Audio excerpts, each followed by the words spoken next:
कल हुई income tax की छापेमारी में नया खुलासा हुआ है। इनकम टैक्स के डीजी के मुताबिक उन्हें 4 ट्रक से अब तक सिर्फ 10 करोड़ रुपए का ही कैश मिला है। कल ये रकम 200 करोड़ रुपए बताई जा रही थी और उससे पहले कहा जा रहा था कि ये रकम 2,500 करोड़ हो सकती है।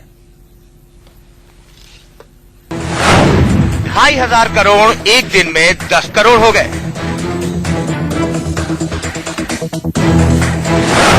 2,490 करोड़ कहां गए? क्या हवाला के 2,490 करोड़ हवाई हो गए?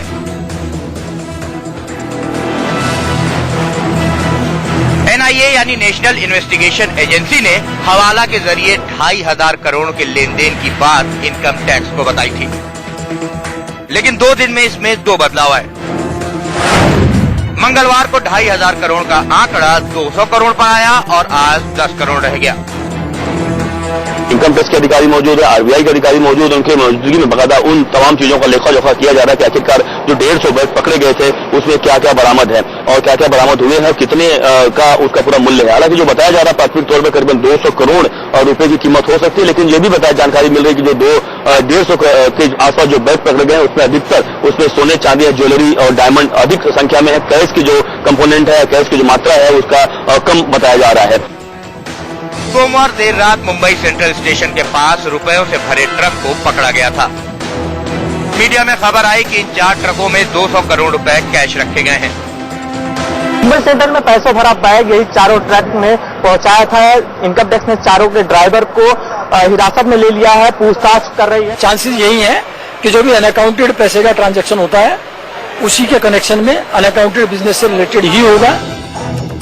लेकिन जब जांच शुरू हुई और कैश की गिनती की गई तो सामने ये आया कि कैश सिर्फ 10 करोड़ रुपए है, बाकी गोल्ड और डायमंड की ज्वेलरी है।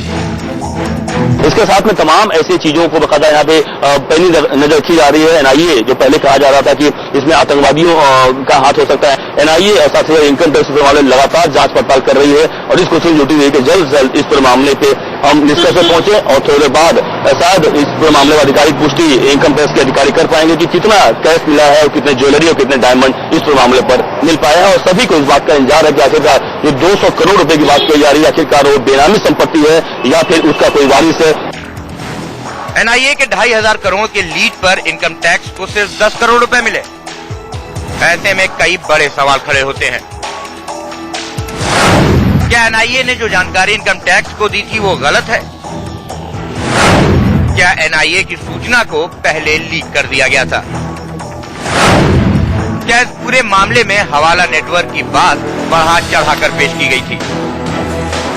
Abhishek Sharma, Mumbai, India news.